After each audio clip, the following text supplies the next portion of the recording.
నాయన బ్రతికించుద్దయ్యా. బాధల్లో నాయన ఇదిగో నెమ్మదినిచ్చేది వాక్యమే అంటున్నావు ప్రభువా.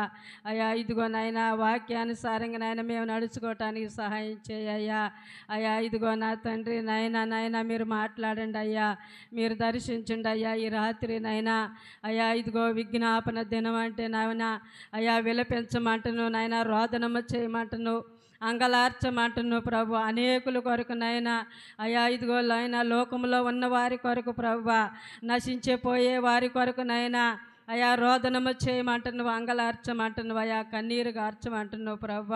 అయా ఇదిగో అటు ప్రార్థన నాయన మాకు సహాయం చేయండి అయ్యా. నీకు వందనాలు స్తోత్రాలు అయ్యా. మీరు దర్శించండి నాయన, తోడుగా ఉండండి ప్రభు. అయ్యా ఇదిగో అనేకుల కొరకు నాయన ప్రార్థన చేయటానికి కూడా నాయన మెలకు దయచేయ. ఇదిగో నాయన మెలకుగా ఉండి ప్రార్థన చేయమంటున్నావు అయ్యా. అయ్యా శోధనలో ప్రవేశించుకున్నట్లు నాయన మెలకుగా ఉండి ప్రార్థన చేయమంటున్నావు నాయన. నీకు వందనాలు అయ్యా. నువ్వు జ్ఞాపకం చేసుకోండి ప్రభువా ఈ రాత్రి కాల సమయంలో నాయన. అయ్యా మీరు దర్శించండి అయ్యా, మీరు మాట్లాడండి అయ్యా. నీ ఆత్మాభిషేకం నాయన ఇదిగో నాయన మా పైన ఉంచండి తండ్రి. అయ్యా ఇదిగో నా తండ్రి నాయన నీ వాక్యంలో నాయన తోడుగా ఉండి నడిపించయ్యా. నీ సహాయం దయచేస్తావని మా ప్రభు అయిన యేసుక్రీస్తు నామములో అడిగి వేడుకొని ప్రార్థిస్తున్నాం తండ్రి. ఆమేన్. అందరం కూర్చుందాం దేవుని సన్నిధిలో.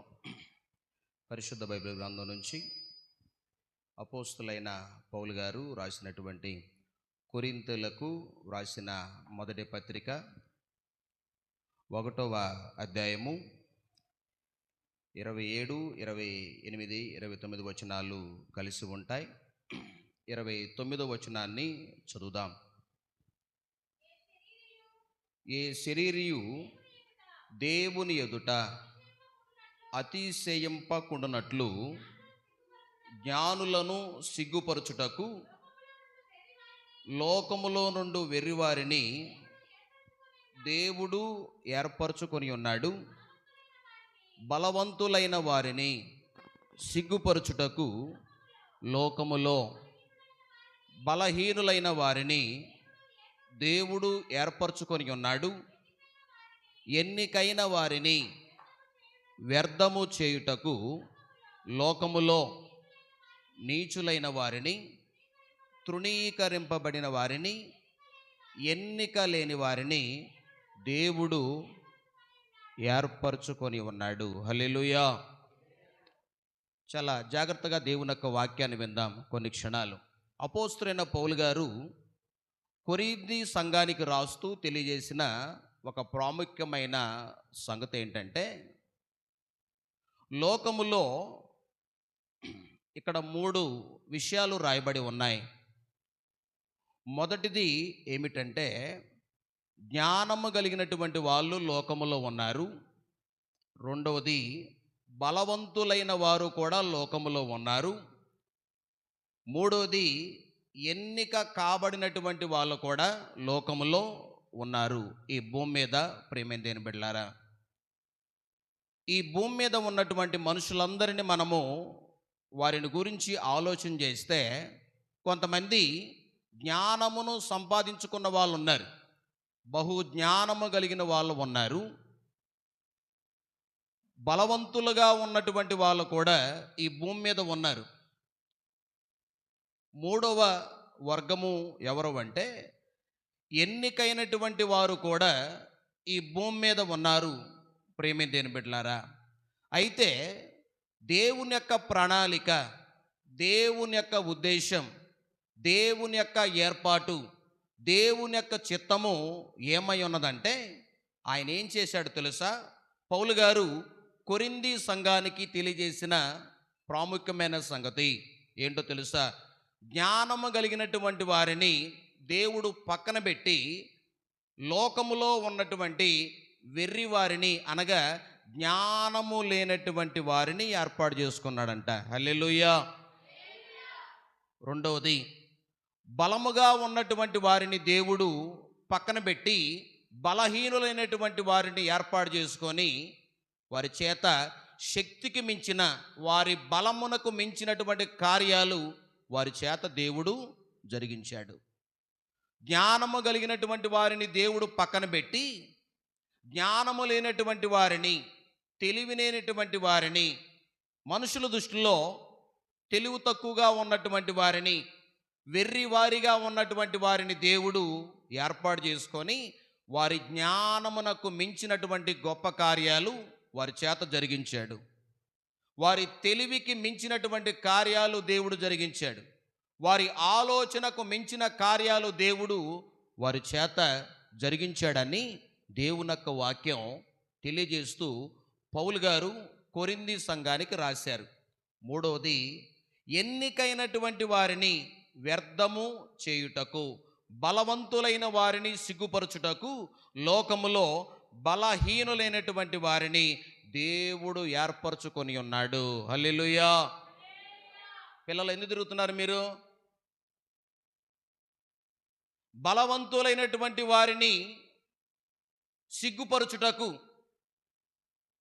బలముగా ఉన్నటువంటి వారిని దేవుడు సిగ్గుపరచుటకు, బలహీనులైనటువంటి వారిని దేవుడు ఏర్పాటు చేసుకున్నాడంట.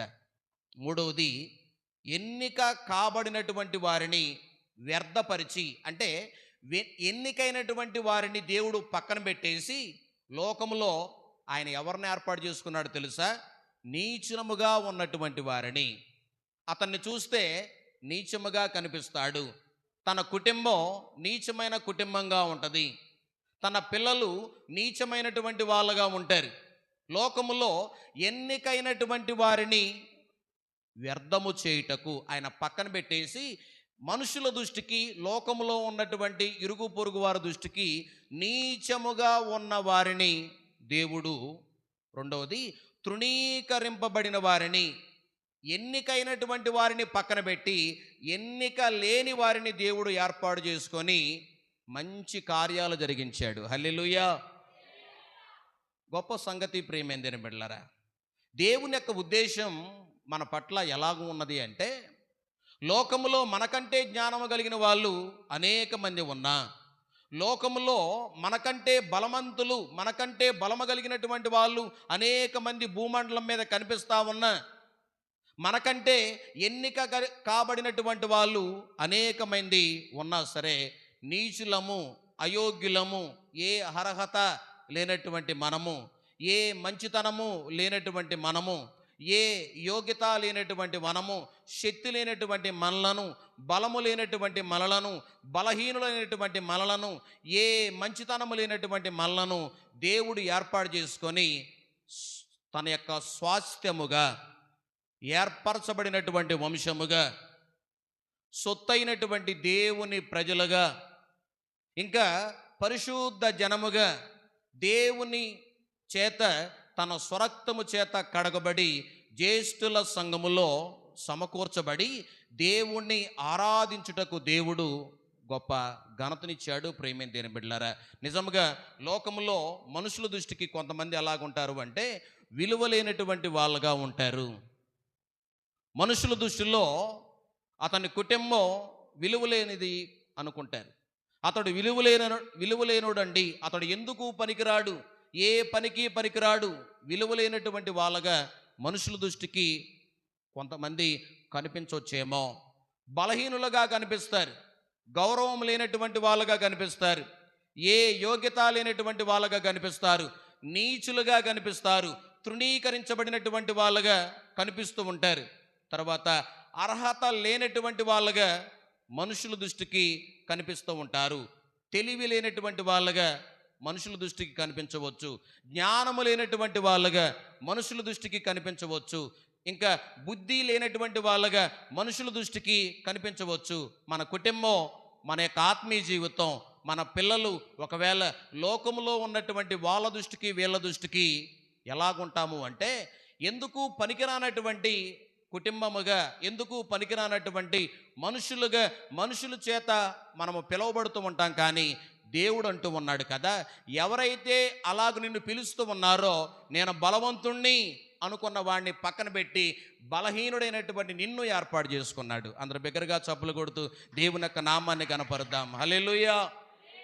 నేను జ్ఞానము కలిగిన వాడిని అనుకున్న వాడిని దేవుని పక్కన పెట్టేసి వెర్రి వారిని దేవుడు ఏర్పాటు చేసుకున్నాడు.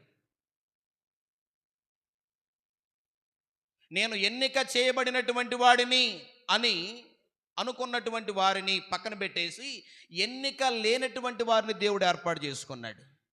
నేను యోగ్యత కలిగిన వాడిని అనుకున్న వ్యక్తిని పక్కన పెట్టి ఏ యోగ్యత లేని అటువంటి వాడిని యోగ్యుడిగా మార్చాడు. నేను అర్హత కలిగినటువంటి వాడిని అనుకున్న వ్యక్తిని దేవుడు పక్కన పెట్టి ఏ అర్హత లేనటువంటి మనలను ఏర్పాటు చేసుకొని తన చేతుల్లో అర్హమైనటువంటి పాత్రగా దేవుడు ఏర్పాటు చేసుకున్నాడు. నేను శక్తిమంతుణ్ణి అనుకున్న వ్యక్తిని పక్కన పెట్టేసి శక్తిహీనులను దేవుడు ఏర్పాటు చేసుకున్నాడు.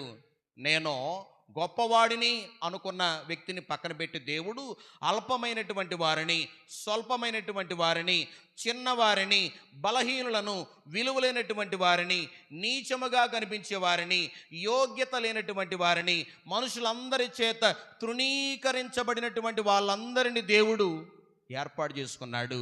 నిజంగా బైబిల్ గ్రంథంలో చాలామంది వ్యక్తులు ఉన్నారు. ఎవరో తెలుసా? వాళ్ళ దృష్టికి, మనుషుల దృష్టికి వాళ్ళు ఎలాగున్నారు తెలుసా? నీచముగా కనిపించారు, గొప్పవారిగా కనిపించలేదు. మనుషులందరి దృష్టికి వాళ్ళు ఎలాగ కనిపించారు? అర్హత లేని వాళ్ళగా కనిపించారు. అయినా దేవుడు వారినే ఏర్పాటు చేసుకున్నాడు. గట్టిగా స్తోత్రం చెబుదాం. హల్లెలూయా. అందరూ అనుకున్నాడు ఈడు వెర్రివాడురా అనుకుంటే దేవుడు వెర్రివారిని ఏర్పాటు చేసుకున్నాడు. ఈడు బలహీనుడురా, ఈడు ఆత్మ సంబంధంగా బలహీనుడే, శరీర సంబంధంగా కూడా బలహీనుడే.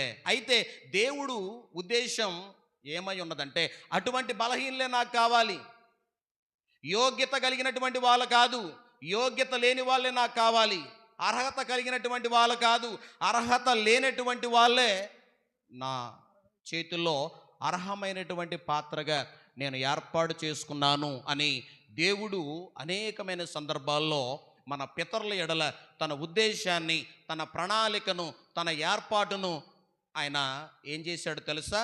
వెల్లరిపరిచాడు. బైబిల్ గ్రంథంలో ఒక వ్యక్తిని మనం చదువుకుందాం. మనకు తెలిసినటువంటి వాక్య భాగమే అయి ఉండొచ్చు. అయినా ఈ రాత్రి దేవుని యొక్క వాక్య భాగములో నుండి కొన్ని మాటలు మనం నేర్చుకుందాం. నిర్గమాకాండము 4వ అధ్యాయము. నిర్గమాకాండం 4వ అధ్యాయము 10వ వచనాన్ని చదవండి. అప్పుడు మోషే, ప్రభువా, ఇంతకు మునుపైనను నీవు నీ దాసునితో మాటలాడినప్పటి నుండి అయినను నేను మాట నేర్పరిని కాను, నేను నోటి మాంద్యము నాలుక మాంద్యము గలవాడనని యెహోవాతో చెప్పగా, యెహోవా అంటున్నాడు కదా, మానవునకు నోరిచ్చిన వాడెవడు? మోగవానినే గాని, చెవిటి వానినే గాని, దుష్టి గలవానినే గాని, గుడ్డి వానినే గాని పుట్టించిన వాడెవడు? యెహోవానైనా నేనే కదా. కాబట్టి వెళ్ళుము, నేను నీ నోటికి తోడయుండి నీవు ఏమి పలకాలో నీకు బోధించదనని అతనితో చెప్పెను. హల్లెలూయా. అందరి దగ్గరగా చప్పట్లు కొట్టండి ఒకసారి. మోషే అనుకుంటున్నాడు కదా, మోషేను దేవుడు ఏర్పాటు చేసుకున్నాడు. ఐగుప్తు దేశంలో ఉన్న తన స్వాస్థ్యమైన ఇశ్రాయేలు ప్రజలను ఐగుప్తు బానిసత్వంలో నుండి, ఫరో బానిసత్వంలో నుండి విడుదల చేసి దేవుడు వాగ్దానం చేసిన వాగ్దాత దేశమైన కనాను దేశానికి, పాలు తేళ్ల ప్రవహించే దేశానికి ఇశ్రాయేలులందరినీ తీసుకొని వెళ్ళాలని మోషేని ఏర్పాటు చేసుకున్నాడు. ఆ హోరేబు కొండ దగ్గర తన మామైన ఈత్రో ఆ మందను అరణ్యములో, ఆ కొండ ప్రాంతంలో మేపుతూ ఉన్నప్పుడు పొద మధ్యలో నుండి దేవుని యొక్క ఆత్మ, దేవుడు మోషేతో మాట్లాడాడు. మోషేను ఏర్పాటు చేసుకొని ఐగుప్తు దేశాన్ని పంపిద్దాము అనుకొని దేవుడు ఏర్పాటు చేసుకుంటే మోషే అనుకుంటున్నాడు కదా, అయ్యా నేను నత్తివాడను, మనుషులందరి దృష్టిలో నేను నత్తివాడుగా ఉన్నాను, నాలుక మాంద్యము, అక్కడ రాయబడింది కదా. మోషే యెహోవాతో అంటున్నాడు, నేను నోటి మాంద్యము నాలుక మాంద్యము గలవాడను. నాకంటే అక్కడ ఒక మాట అన్నాడు తెలుసా, నేను మాట నేర్పరిని కాను, మంచిగా మాట్లాడే శక్తి నాకు లేదయ్యా. నాకంటే మంచిగా మాట్లాడే వాళ్ళు లోకంలో చాలామంది ఉన్నారు కదా, నాకంటే మంచిగా మాట్లాడేటటువంటి మాట నేర్పరులు భూలోకంలో చాలామంది ఉన్నారు. మాటలతో మంత్రాలు సృష్టించగలిగిన వాళ్ళు, మాటలతో లోబరుచుకునేటటువంటి వాళ్ళు, మాటలతో మంత్రముగ్ధులను చేసేటటువంటి అనేక మంది, నాకంటే వాక్ చాతుర్యం అంటే మంచిగా మాట్లాడగలిగిన వాళ్ళు చాలామంది భూలోకంలో ఉంటే, నీవు నత్తివాడనైనటువంటి నన్ను, నోటి మాంద్యము కలిగినటువంటి వాడనైన నన్ను, అసలు ఏం మాట్లాడాలో తెలియనటువంటి వాడనైన నన్ను, అసలు ఫరో ఎదుట నిలబట్టానికి కూడా బలహీనుడిగా ఉన్నటువంటి నన్ను, శక్తి లేనటువంటి నన్ను, ఎన్నిక లేనటువంటి నన్ను, ఏదో అరణ్యములో మా మామ యొక్క మందను మేపటానికి వస్తే నన్ను ఏర్పాటు చేసుకుంటావేంటయ్యా? నేను యోగ్యత లేనివాడను, అర్హత లేనివాడను, నేను ఇంకా ఎందుకు పనికిరాని వాడను, కనీసం మాట్లాడటమే చేతగానటువంటి నన్ను మనుషులందరి దృష్టికి నేను మాట్లాడుతూ ఉంటే ఎలాగుంటుందంటే, వీడు నత్తోడురా, వీడు వెర్రివాడు అని మనుషులందరూ అనుకుంటా ఉంటే, దేవుడు అంటూ ఉన్నాడు కదా, ఇదిగో వెర్రివాడనైనా నేనే నిన్ను ఏర్పాటు చేసుకున్నాను. 2 చేతుల పైకెత్తి స్తోత్రం చెల్లిద్దాం. అతనికంటే బాగా మాట్లాడే వాళ్ళని పక్కన పెట్టి దేవుడు నత్తివాడనైనటువంటి మోషేను దేవుడు ఏర్పాటు చేసుకున్నాడు. అతని కంటే జ్ఞానము కలిగినటువంటి వాళ్ళు లోకములో అతని కాలంలో చాలామంది ఉండి ఉండవచ్చు, కానీ అతని కంటే బలము కలిగిన వారందరినీ పక్కన పెట్టి దేవుడు బలహీనుడైనటువంటి మోషేను దేవుడు ఏర్పాటు చేసుకున్నాడు. కాబట్టి నువ్వు వెళ్ళు, నేను నీకు తోడై ఉండి అసలు ఏ సమయమున ఏ సందర్భములో ఎక్కడ ఏది మాట్లాడాలో నేను నీ నోటికి తోడై ఉండి, మాట్లాడేది నువ్వు కాదు, నేనే రాజు ఎదుట నీకు తోడయుండి నీ నాలక పలకవలసింది నేనే నీతో పలికిస్తానని దేవుడు చెప్పాడు. హల్లెలూయా. అంటే దేవుని యొక్క వాక్యం ఎలాంటి ఉద్దేశము కలిగి ఉంది అంటే, దేవుడు మన పట్ల ఎలాంటి ఉద్దేశాన్ని కలిగి ఉన్నాడు అంటే, మనం అనుకుంటాం, అయ్యా నలుగురిలో మాటలు చెప్పడం నాకు చేత కాదు, బతకటం నాకు చేత కాదు అని నువ్వు అనుకుంటావు. నలుగురిలో ఎలా మాట్లాడాలో నాకు చేత కాదు, నిలబడి మాట్లాడటానికి కూడా నాకు ధైర్యం సరిపోదయ్యా, నలుగురిలో ఎలా ప్రవర్తించాలో నాకు తెలియదు, నా కుటుంబము నీచమైన కుటుంబంగా ఉంది, తృణీకరించబడిన కుటుంబంగా ఉంది, అర్హత లేనటువంటి కుటుంబంగా ఉంది, జ్ఞానము లేనటువంటి కుటుంబంగా ఉంది నాయన, ఏ యోగ్యత లేనటువంటి కుటుంబంగా ఉంది. నేను ఎలాగున్నాను అంటే, మనుషులందరి దృష్టిలో నేను గౌరవం లేని వాడుగా ఉన్నాను, విలువ లేనటువంటి వాడుగా ఉన్నాను, తెలివి లేనటువంటి వాడుగా ఉన్నాను, ఎందుకు పనికిరానటువంటి వాడుగా ఉన్నాను. నా నోరు నేను ఇంట్లో మాట్లాడితే నా భార్య నా పిల్లలే మంచిగా అర్థం చేసుకోలేరయ్యా, నేను రాజు అయినటువంటి ఫరో ఎదుట నిలబడి మాట్లాడాలంటే నాకు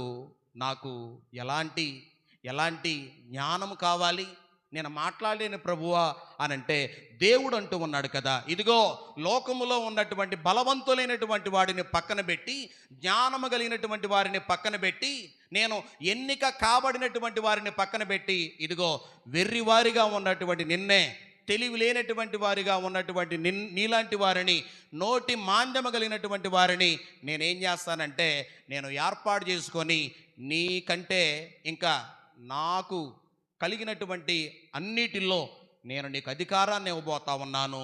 నేను ఫరో ఎదుట కనీసం మాట్లాడటమే చేతగానటువంటి నిన్ను ఫరో ఎదుట నిలబెట్టి, ఫరో కంటే ఇంకా ఐగుప్తు దేశంలో నీ ద్వారా శక్తి కార్యములను చేయించబోతా ఉన్నాను. హల్లెలూయా. నత్తివాడనైనా దాదా పాట మోషేను నిలబెట్టి బలమైన కార్యము చేసిన దేవా, నత్తివాడనైనా మోషేను సువాసను తీర్చిన దేవా, ఒక ఆశ ఉందయ్యా నా కోరిక తీర్చయ్యా, నన్ను ప్రత్యుత్తరమిమ్మయ్యా, ఒక ఆశ ఉందయ్యా నా కోరిక తీర్చయ్యా, భగవానమిని యేసయ్యా ప్రత్యుత్తరమిమ్మయ్యా. హల్లెలూయా. మోషే ఎలాంటి వాడండి? ఎలాంటి వాడు? నత్తివాడు. నత్తి వాళ్ళందరూ కూడా మోషేతో సమానమే. గట్టిగా 2 చేతుల పైకెత్తి స్తోత్రం చెప్పండి ఒకసారి. హల్లెలూయా. నీకున్నటువంటి నోటి మాంద్యమును బట్టి నువ్వేమాత్రము కూడా నీవు విలువలేని దానవని అనుకోమాకు. నీ నాలుక మాంద్యమును బట్టి నాకు మంచిగా మాట్లాడటం రాదని ఒకవేళ మనుషులందరూ అనుకున్నా సరే, God has good plan among your family. God has good and plan and will about your future. దేవుడు నీ పట్ల ఒక గొప్ప ప్రణాళికను, ఉద్దేశాన్ని కలిగినటువంటి వాడు. నత్తివాడినైనటువంటి మోషేను దేవుడు తీసుకొని వెళ్ళి ఐగుప్తు దేశం నిలబెడితే ఇక మాటలు అసలుకి చాలలేదు. ఫరో కూడా సమాధానం చెప్పలేకపోతున్నాడు. అంత గొప్ప కృపనిచ్చాడు. కారణం ఏంటంటే పౌలు గారు చెప్పాడు కదా, లోకములో బలవంతులైనటువంటి వారిని పక్కన పెట్టి బలహీనులైనటువంటి అనేక మందిని దేవుడు ఏర్పాటు చేసుకొని వారి బలమునకు మించి, శక్తినకు మించినటువంటి కార్యములు దేవుడు వారి చేత జరిగించినటువంటి దేవుడై ఉన్నాడు. మోషే ద్వారా అనేక కార్యాలు చేశాడు. కారణం ఏంటి? మోషే బలహీనుడిగా మనుషులకు కనపవచ్చు. మోషే మంచిగా మాట్లాడనేటువంటి వాడుగా మనుషులకు కనిపించవచ్చు. మోషే శక్తి లేనటువంటి వాడుగా, మోషే నత్తివాడుగా మనుషులకు కనిపించవచ్చు. అయ్యా నాకు ధైర్యం లేదయ్యా అనుకోవచ్చు. నేను ఎన్నిక లేని వాడినయ్యా, మనుషులందరి దృష్టిలో నేను వెర్రివాడుగా ఉన్నానయ్యా అని మోషే అనుకున్నాను. కానీ దేవుడు అంటూ ఉన్నాడు కదా, నేను లోకంలో వెర్రివారినే ఏర్పాటు చేసుకున్నాను. కారణం ఏంటి? నీకంటే జ్ఞానము కలిగినటువంటి వాళ్ళ జ్ఞానాన్ని బట్టి అతిశయపడుతున్నారు, కానీ దేవుణ్ణి బట్టి అతిశయపడలేదు. అందుకని నేను పక్కన పెట్టేశాను. జ్ఞానము కలిగిన వారిని పక్కన పెట్టేసి వెర్రి వారిని ఏర్పాటు చేసుకున్నాను. రెండవ వ్యక్తిని మన బైబిల్ గ్రంథంలో చదివితే న్యాయాధిపతుల గ్రంథంలో 6వ అధ్యాయము 15వ వాక్యం. న్యాయాధిపతుల గ్రంథము 6వ అధ్యాయము 15వ వాక్యం. అతడు నా ఏలినవాడా. అక్కడ గిద్యోను గురించి రాయబడినటువంటి ఒక మాట. గిద్యోను గోధుమలను దొల్లగొట్టుతూ ఉంటే అక్కడ దేవుని యొక్క దూత అతనికి కడబడి అంటా ఉంది కదా, పరాక్రమం కలిగినటువంటి బలాఢ్యుడా, యెహోవా నీకు తోడై ఉన్నాడని అతనితో అనగా. సింపుల్గా మనం చెప్పాలంటే, ఒక వ్యక్తి రోడ్డు మీద ఎవరైనా అడుక్కునే వ్యక్తి మనకు కనిపించాడు అనుకో, అతనితో నీకు మంచి జ్ఞానము కలిగిన వాడుగా ఉన్నావు, నీవు చదివితే ఐఏఎస్ పాస్ అయ్యేవాడువే, నీలో తెలివి ఉంది, జ్ఞానం ఉంది, శక్తి ఉంది అని అంటే అతను ఏం చేస్తాడు? మనల్ని కిందకి పైకి చూస్తూ ఉంటాడు. నాకు ఇంత జ్ఞానము, ఇంత తెలివి, ఇంత బలము ఉంటే ఇక్కడ అడుక్కోవాల్సిన పరిస్థితి ఎందుకు వచ్చేది అని చూస్తాడు. గిద్యోను గోధుమలను దొల్లగొడతా ఉంటే దోత వచ్చి అంటా ఉంది కదా, పరాక్రమ కలిగినటువంటి బలాఢ్యుడా. అంటే అతనిలో ఉన్నటువంటి బలము అతనికి కూడా తెలియదు. దేవుడు అంతరంగములో ఉన్నటువంటి బలాన్ని చూస్తూ ఉన్నాడు. అప్పుడు గిద్యోను దూతతో మాట్లాడుతూ ఉన్నాడు కదా. ఒకసారి చదివితే 15వ వచనంలో, అతడు చిత్తము నా ఏలినవాడా, దేని సహాయము చేత నేను ఇశ్రాయేలును రక్షింపగలను? నా కుటుంబము మనష్షే గోత్రములో ఎన్నిక లేనిదే, నా పితరుల కుటుంబములో నేను కనిష్ఠున్నై ఉన్నానని అతనితో చెప్పెను. గిద్యోను అంటాడు, గిద్యోను దేవుడు ఏర్పాటు చేసుకున్నాడు. ఎందుకోసం అంటే ఇశ్రాయేలు ప్రజలను మిద్యానీయుల యొక్క చేతిలో నుండి రప్పించటానికి, మిద్యానీయుల యొక్క చేతిలో నుండి కాపాడటాన్ని, రక్షించటానికి. దేవుని దూత వెళ్ళి పరాక్రమ కలిగినటువంటి బలాఢ్యుడా, దేవుని యొక్క సహాయము నీకు తోడుగా ఉంటుందయ్యా అని అంటే, ఇప్పుడు మనుషులందరిని బట్టి గిద్యోను అంటున్నాడు, అయ్యా నా కుటుంబము ఎన్నిక లేనటువంటి కుటుంబము, నేను శక్తి లేనటువంటి వాడను, నా కుటుంబము మనష్షే గోత్రములో ఎన్నిక లేనటువంటి కుటుంబము. హల్లెలూయా. అంటే ఇప్పుడు పౌలు గారు ఏమన్నాడు? లోకములో ఎన్నికైనటువంటి వారిని పక్కన పెట్టి ఎన్నిక లేనటువంటి వారిని, తృణీకరించబడిన వారిని, నీచులైనటువంటి వారిని దేవుడు ఏర్పాటు చేసుకున్నాడు. ఇప్పుడు మనుషులందరూ ఇతన్ని ఏం చేశారంటే ఎన్నిక లేని వారిగా చేశారు. అయ్యా నా కుటుంబము మనష్షే గోత్రములో ఎన్నిక లేనటువంటి కుటుంబంగా ఉంది నాయనా నేను బలహీనుడిగా ఉన్నాను, శక్తిహీనుడిగా ఉన్నాను, జ్ఞానము లేనివాడుగా ఉన్నాను. నేను దేని చేత ఇశ్రాయేలును కాపాడగలుగుతాను? నాలో ఏముంది? నాలో ఏమి చూసి నీవు నన్ను ఏర్పాటు చేసుకున్నావు? నేను ఎన్నిక లేని వాడిని కదా. అందరూ నన్ను తృణీకరించారు. నా కుటుంబం మనుషుల దృష్టిలోనే కాదు, గోత్రములోనే ఎన్నిక లేనటువంటి గోత్రముగా ఉంది, ఎన్నిక లేనటువంటి కుటుంబంగా ఉంది అని అంటే దేవుడు అంటూ ఉన్నాడు కదా. ఎన్నికైనటువంటి వాళ్ళు అనేక మంది ఉన్నా సరే వాళ్ళందరిని పక్కన పెట్టి ఎన్నిక కాబడినటువంటి నిన్ను నేను ఏర్పాటు చేసుకొని నిన్ను పంపి మిద్యానీయుల చేతుల నుండి ఇశ్రాయేలు ప్రజలను నేను రప్పించటానికి, కాపాడటానికి ఒక బలమైనటువంటి సాధనముగా నా చేతులను ఉండబోతా ఉన్నావు. హల్లెలూయా. అంటే మనుషుల దృష్టిలో గిద్యోను కుటుంబం ఎలాగుందో అంటే, ప్రియమైన దేవుని బిడ్డలారా, ఎన్నిక లేనటువంటి కుటుంబంగా ఉంది. కానీ దేవుడు అంటూ ఉంటాడు కదా, ఎన్నిక లేనటువంటి వారిని పక్కన పెట్టి ఎన్నిక లేనటువంటి వారిని దేవుడు ఏర్పాటు చేసుకున్నాడు. ఎన్నికైనటువంటి వారిని పక్కన పెడుతున్నాడు ఆయన. అందుకనే మనుషులే ఇవన్నీ కూడా చేసేది. మనుషులందరూ కూడా అతన్ని ఎన్నిక లేని వారినని అనుకున్నాడు. అయితే దేవుడు అంటూ ఉన్నాడు కదా, నేను నిన్ను ఏర్పాటు చేసుకున్నాను, మిద్యానీయుల చేతిలో నుండి నేను నిన్ను విడిపించబోతా ఉన్నాను అని దేవుడు అతన్ని కూడా ఏర్పాటు చేసుకున్నాడు. అక్కడేమో మోషేని, నత్తివాడైనటువంటి మోషేని నిలబెట్టి ధారాళమైనటువంటి ఒక జల ప్రవాహ ధార వలె మాట్లాడేటటువంటి వాక్కు చాతుర్యాన్ని దేవుడు మోషేకు అనుగ్రహించాడు. ఎన్నిక లేనటువంటి గిద్యోన్ని ఏర్పాటు చేసుకొని ఇశ్రాయేలు ప్రజలను కాపాడటానికి దేవుని చేతిలో అర్హత లేనటువంటి వాడిని అర్హమైనటువంటి పాత్రగా, యోగ్యత లేనటువంటి వాడిని యోగ్యమైనటువంటి పాత్రగా, ఎన్నిక లేనటువంటి వాడిని ఎన్నిక కాబడినటువంటి వాడుగా, లోకములో మనుషుల దృష్టికి తృణీకరించబడిన వాడుగా, నీచుడైనటువంటి వాడుగా ఉన్నటువంటి ఆ గిద్యోన్ని దేవుడు ఏం చేశాడు?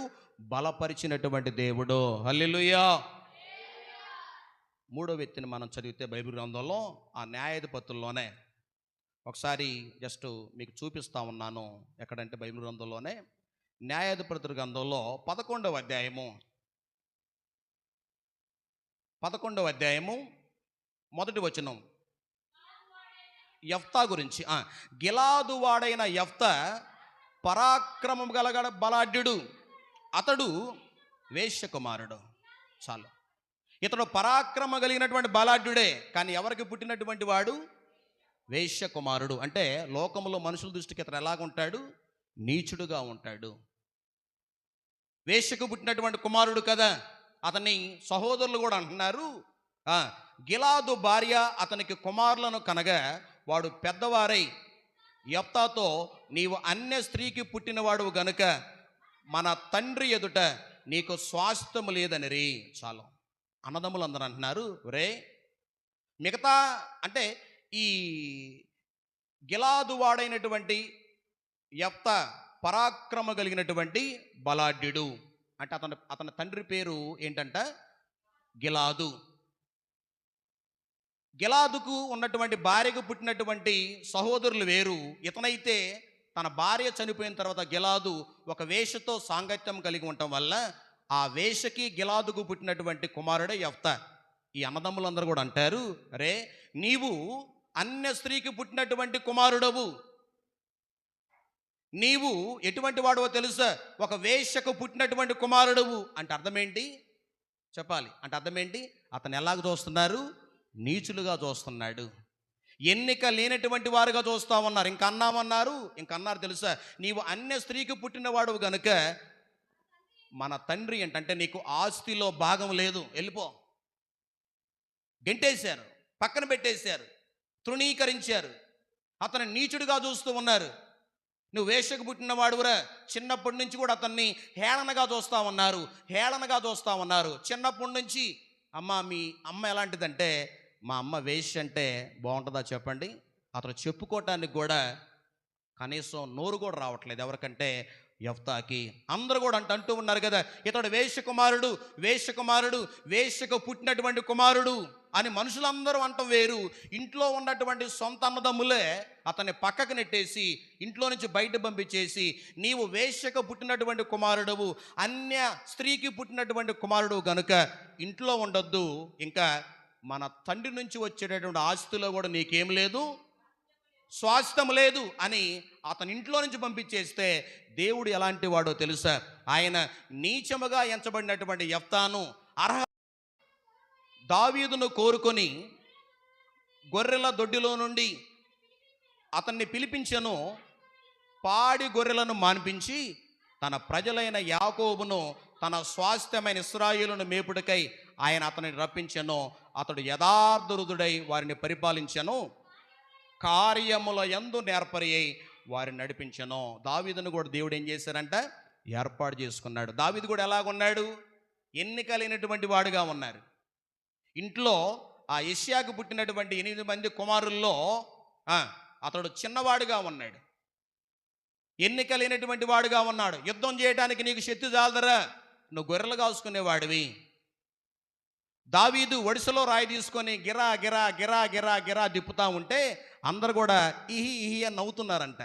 అంత ఫిలిష్తీయుల రాజు అయినటువంటి గొలియాతును చంపాలంటే ఎన్ని కత్తులు ఆయుధాలతో రావాలి, ఒడిసెల్లో రాయి తీసుకుని వచ్చాడేంటని అందరూ ఎంత వెర్రివాడుగా ఉన్నాడేంటి, ఎంత జ్ఞానం లేనటువంటి వాడుగా ఉన్నాడేంటి అని అతని ముందు మనుషులందరూ కూడా, ఆ ఫిలిష్తీయుల సైన్యమంతా నవ్వుకుంటూ ఉన్నారు. ఆ గొలియాతు కూడా నవ్వుకున్నాడేమో, నేనేమన్నా కుక్కనా, ఇలా వచ్చావు, ఒడిసెల్లో ఉన్నట్టు రాయితో నన్ను చంపగలుగుతావా? అన్నదమ్ములు అంటారు, నువ్వు గొర్రెలు కాసుకు ఎందుకు వచ్చావు ఎక్కడికి అన్నాడు. సమూయేలును కూడా దేవుడు యెషయా కుమారుల్లో ఉన్నటువంటి ఒక వ్యక్తిని రాజుగా అభిషేకించిన ఇంటికి పంపిస్తే సౌలు దేవుని మాట ఎండకపోవటం వల్ల పక్కన పెట్టేస్తే దేవుడు సమూయేలును దేవుడు పంపించాడు. ఎవరిని? యెషయాకు ఉన్నటువంటి 8 మంది కుమారుల్లో ఒక వ్యక్తిని నీవు రాజుగా అభిషేకించమంటే మొట్టమొదటిగా ఎలియాబు వచ్చాడు. ఇలా ఏడుగురు అందరూ వెళ్ళిపోయారు. దేవుడు అంటున్నాడు కదా, ఇదిగో ఒక గొర్రెలు కాసుకునే వ్యక్తి సాయంకాలం రాబోతా ఉన్నాడు, అతను నేను ఏర్పాటు చేయబోతా ఉన్నాను. 2 చేతుల పైకి ఎత్తి స్తోత్రం చెల్లిద్దాం. సమూయేలు కూడా అనుకున్నాడు, అబ్బా ఎలియాబు ఎంత అందంగా ఉన్నాడు, ఎత్తుగా ఉన్నాడు, ఇతన్ని దేవుడు రాజుగా ఎత్తాడేమనంటే వీడి కాదు పక్కన పంపించే సమూయేలు. అబీనాదాబు వచ్చాడు. ఇంకా అనేక మంది ఒకళ్ళెమ్మటొకటి 7 కుమారులు వచ్చారు. దేవుడు అంటాడు, ఈ 7 కాదు రాజుగా అభిషేకించబడేది. అయ్యా మరి ఎవరయ్యా అని అంటే యెషయాను అడుగుతున్నాడు సమూయేలు, అయ్యా ఇంకేమన్నా కుమారులు ఉన్నారా అని అంటే యెషయా అంటాడు, నాకు ఒక కుమారుడు ఉన్నాడు అయ్యా, లాస్ట్ వాడు. అతను ఎక్కడున్నాడు? గొర్రెలు కాసుకున్నాడు. దేవుని యొక్క అభిషేకం నీ కోసం ఎదురు చూసే అభిషేకం. బిగ్గరగా చప్పలు కొడుతూ దేవుని యొక్క నామాన్ని కనపడదాం. హల్లెలూయా. దేవుడు నీ కోసం ఎదురు చూస్తాడు. ఆయన 7 వద్దన్నాడు దేవుడు. కానీ అందరూ అనుకున్నారు, ఇతన్ని రాజుగా అభిషేకిస్తాడా, ఇతడా రాజు అయ్యేది, ఇంత పొట్టివాడ రాజు అయ్యేది, ఇంత గొర్రెలు కాసుకునేవాడు దేశాన్ని ఏం పరిపాలిస్తాడు? గొర్రెలు కాసుకునే వ్యక్తి దేశాన్ని ఏం చేయగలుగుతాడు? ఇశ్రాయేలు ప్రజలను ఏం చేయగలుగుతాడని అనేక మంది అతనిని హీనముగా నీచముగా మాట్లాడుకుంటా ఉన్నా సరే దేవుడు అంటూ ఉన్నాడు కదా, పౌలు గారితో తెలియజేశాడు కదా, నేను ఎన్నికైనటువంటి వారిని పక్కన పెట్టి నీచులైన వారిని, తృణీకరించబడిన వారిని, అర్హత లేనటువంటి వారిని, ఏ యోగ్యత లేనటువంటి దావీదును దేవుడు ఏం చేశాడంటే రాజుగా అభిషేకించాడు. హల్లెలూయా. అతని కంటే బలవంతులు యుద్ధం చేయడానికి కూడా బయటకు రాలేదు, కానీ బలహీనుడైనటువంటి దావీదును దేవుడు ఏర్పాటు చేసుకొని బలవంతుడైనటువంటి గొలియాతును పడగొట్టేశాడు. కారణం ఏంటంటే దేవుని ఉద్దేశం. మనము బైబిల్ గ్రంథంలో చదివితే ప్రేమైన దేని బిడ్డలారా, ఒక మాట ఎక్కడంటే రూతు గ్రంథానికి రండి ఒకసారి. రూతు గ్రంథంలో ఆఖరిగా మనము చదువుకొని ప్రార్థన చేసుకుందాం. దేవుని దృష్టిలో ఎలాంటి వారు ఆయన ఏర్పాటు చేసుకుంటాడు అంటే ఒకసారి 4వ అధ్యాయం, రూతు గ్రంథం 4వ అధ్యాయము 20వ వచనం చదువుదాం. నయసోను సల్మానును కనెను, సల్మాను బోయాజును గలెను. అంటే సల్మాను భార్య రాహాబు. అమ్మ, సల్మాను భార్య ఎవరు చెప్పండి? రాహాబు. సల్మాను రాహాబు కలిసి బోయాజును కన్నారు. బోయాజు రూతు కలిసి ఎవరిని కన్నారు? ఓబేదును కన్నారు. ఓబేదు యెషయాను కన్నాడు. యెషయా దావీదును కన్నాడు. దావీదు కుమారుడైన యేసుక్రీస్తు వారు వచ్చారు. ఎవరిలో నుంచి? వేశ్యగా బతికినటువంటి రాహాబులో నుండి యేసుక్రీస్తు వారు వచ్చారు. బిగ్గరగా చప్పలు కొడుతూ దేవుని యొక్క నామాన్ని కనపరుద్దాం. హల్లెలూయా. ఇవంతా మనకు తెలిసిన విషయాలే. అంటే దేవుడు మనుషుల దృష్టిలో రాహాబు ఎలాగ ఉంది చెప్పండి? వేశ్య. యెహోషువ గ్రంథం 2వ అధ్యాయంలో మనం చూస్తాం ఆ చరిత్ర అంతా. యెహోషువ వేగుల వారిని పంపిస్తాడు యెరికో పట్టణాన్ని దాన్ని క్యాప్చర్ చేసుకోవడానికి, పట్టుకోవటానికి. ఆమె ఆ ఇద్దరు వేగుల వారిని కాపాడితే ఆమె అడుగుతుంది కదా, అయ్యా మీరు ఈ పట్టణానికి వచ్చి యెరికో పట్టణం మొత్తాన్ని కూడా నాశనం చేసినప్పుడు, యెరికో గోడలన్నీ కూడా కూల్చివేసినప్పుడు, యెరికో యొక్క ఆ ప్రాకారములన్నీ కూడా కూల్చబడినప్పుడు నన్ను మాత్రం కాపాడండి అని ఆమె కోరుకుంది. ఎవరు? రాహాబు అనేటటువంటి వేశ్య. హల్లెలూయా. మరి రాహాబు ఆమె కాపాడబడింది. అందరూ నాశనం అయిపోయారు. కానీ ఇశ్రాయేలు ప్రజలు ఆ యెరికో పట్టణాన్ని పట్టుకొని దాటి వెళుతున్నప్పుడు వాళ్ళతో పాటు ఎవరు వెళ్ళిపోయారు? రాహాబు కూడా వెళ్ళిపోయి అక్కడ ఒక అతన్ని, ప్రార్థనాపరుణ్ణి ఆమె పెళ్లి చేసుకుంది. అతని పేరే షల్మాను. రాహాబు ఆమె షల్మానుని వివాహం చేసుకోవడం ద్వారా ఎవరిని కన్నదంట? బోయాజును కన్నది. బోయాజు ఓబేదును కన్న. అంటే బోయాజు తర్వాత ఎవరు చెప్పండి? బోయాజు యొక్క భార్య ఎవరు చెప్పాలి? రూతు. ఎన్నికలేనటువంటి కుమార్తెగా ఉంది రూతు. భర్త చనిపోయినటువంటి కుమార్తెగా ఉంది రూతు. అయినా సరే దేవుడు మరలా ఆమె మీద కృప చూపించాడు. కాబట్టి ఆ బోయాజుని వివాహం చేయడం ద్వారా ఆమె బోయాజు రూతు కలిసి ఎవరిని కన్నారంటే ఓబేదును కన్నారు. ఓబేదు యెషయాను కన్నాడు. యెషయా దావీదును కన్నాడు. మన మత్తయి సువార్త 1వ వచనంలో చూస్తాం కదా, అబ్రాహాము కుమారుడు దావీదు కుమారుడైన యేసుక్రీస్తు వంశావళి. హల్లెలూయా. అబ్రాహాము కుమారుడు దావీదు, దావీదు కుమారుడు యేసుక్రీస్తు వారు. అంటే అర్థం ఏంటి చెప్పండి? ఒక వేశ్య అయినటువంటి రాహాబులో నుండి, అనగా నీచురాలుగా ఉంది, తృణీకరించబడినటువంటి వాళ్ళగా ఉంది. అయినా సరే దేవుడు ఏం చేశాడు? ఆ రాహాబు వేశ్యను దేవుడు ఏర్పాటు చేసుకున్నాడు. దేవునికే మహిమ కలుగునుగాక. వేశ్యగా ఉన్నటువంటి రాహాబును దేవుడు ఏర్పాటు చేసుకొని, కానీ మనం ఈ రాత్రి గమనించాల్సిన విషయం ఏంటో తెలుసా? యేసుక్రీస్తు వారు అన్నారు కదా, నేను వేశ్యనైనా క్షమిస్తానేమో కానీ వేషధారణ మాత్రము క్షమించను. అందరి బిగ్గరగా చప్పలు కొట్టండి, దేవుని యొక్క నామాన్ని కనపడదాం. హల్లెలూయా. వేశ్యనైనా క్షమిస్తానేమో కానీ బయట ఒక విధంగా, లోపల ఒక విధంగా, మందిరంలో ఒక విధంగా, ఇంకేంటి చెప్పండి? మందిరం వెలుపల ఒక విధంగా, భర్త ముందు ఒక విధంగా, భర్త వెళ్ళిపోయినట్టు అప్పుడు ఒక విధంగా, భార్య ముందు ఒక విధంగా, భార్య వెళ్ళిపోయినప్పుడు ఒక విధంగా, దేవుని ఎదుట ఒక విధంగా, దేవుని మందిరం నుంచి వెళ్ళిపోయినప్పుడు ఒక విధంగా నువ్వు ప్రవర్తిస్తే అదే వేషధారణ. అందుకని దేవుడు అంటూ ఉన్నాడు కదా, నీవు ఎంట బయట, లోపట బయట, మందిరములో బయట, ముందు వెనక ఎల్లప్పుడూ కూడా ఒకే విధమైనటువంటి ప్రవర్తన కలిగి ఉందువుగాక. ఈ రాత్రికాల సమయంలో నీచులైనటువంటి వారిని దేవుడు ఏం చేశాడు? ఆయన ఏర్పాటు చేసుకొని వారి చేత నీచమైన కార్యాలు జరిగించలేదు, ఘనమైన కార్యాలు జరిగించాడు. రాహాబు వేశ్యని దేవుడు ఏర్పాటు చేసుకొని మనుషుల దృష్టిలో వేశ్యగా ఉండి ఆమె నీచురాలుగా ఉందేమో కానీ ఆమె ఎవరు వంశవృక్షంలో చేర్చబడింది చెప్పండి? యేసుక్రీస్తు వారి వంశవృక్షంలోకి వచ్చేసింది. కారణం ఏంటి? దేవుడు క్షమించేశాడు ఆమెనే. ఈ రాత్రికాల సమయంలో దేవుడి చిన్న మాట మన ఎన్నికల్లో దీవించునుగాక. అందరూ ప్రార్థన చేసుకుందాం. అందరూ ప్రార్థన చేసుకుందాం. అందరూ కూడా ప్రార్థన చేసుకుందాం. అందరూ కూడా లేచి నిలబడి 2 చేతులు పైకెత్తి ఒకసారి, యేసయ్యా, యేసయ్యా, నిజమే నాయన, నిజమే ప్రభువా, నేను కూడా ఎన్నికలేనటువంటి వాడుగా ఉన్నానేమో. అందరూ కూడా 2 చేతులు పైకెత్తి ఒకసారి చెప్పబడినటువంటి వాక్యాన్ని బట్టి యేసయ్యా, యేసయ్యా, స్తోత్రం, స్తోత్రం ప్రభువా, యేసయ్యా. అందరూ కూడా స్వరమెత్తి ప్రార్థన చేద్దాం. ఒకసారి కొన్ని క్షణాలు ప్రార్థన చేద్దాం. ప్రభువా, అయ్యా నీకే వందనాలు ప్రభువా. నాయన, అయ్యా నేను ఎన్నికలేనటువంటి వాడుగా ఉన్నానేమో. అందరూ కూడా స్వరమెత్తి కళ్ళు మూసుకొని ప్రార్థన చేసుకుందాం. అయ్యా నేను నీచమైనటువంటి దానిగా మనుషుల దృష్టిలో ఉన్నానేమో నాయన, నేను అర్హత లేనటువంటి వ్యక్తిగా ఉన్నానేమో నాయన. యేసయ్యా, యేసయ్యా, యేసయ్యా, యేసయ్యా.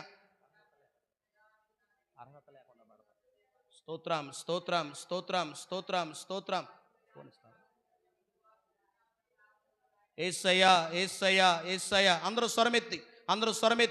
స్వరమెత్తి ప్రభువా, యేసయ్యా, యేసయ్యా, యేసయ్యా, స్తోత్రం, స్తోత్రం, స్తోత్రం, స్తోత్రం. అర్హత లేకున్నా ప్రేమించావు, ఇది కేవలం నీ కృపయే. ఫోన్లో పాఠం. యోగ్యత లేకున్నా హెచ్చించావు, అది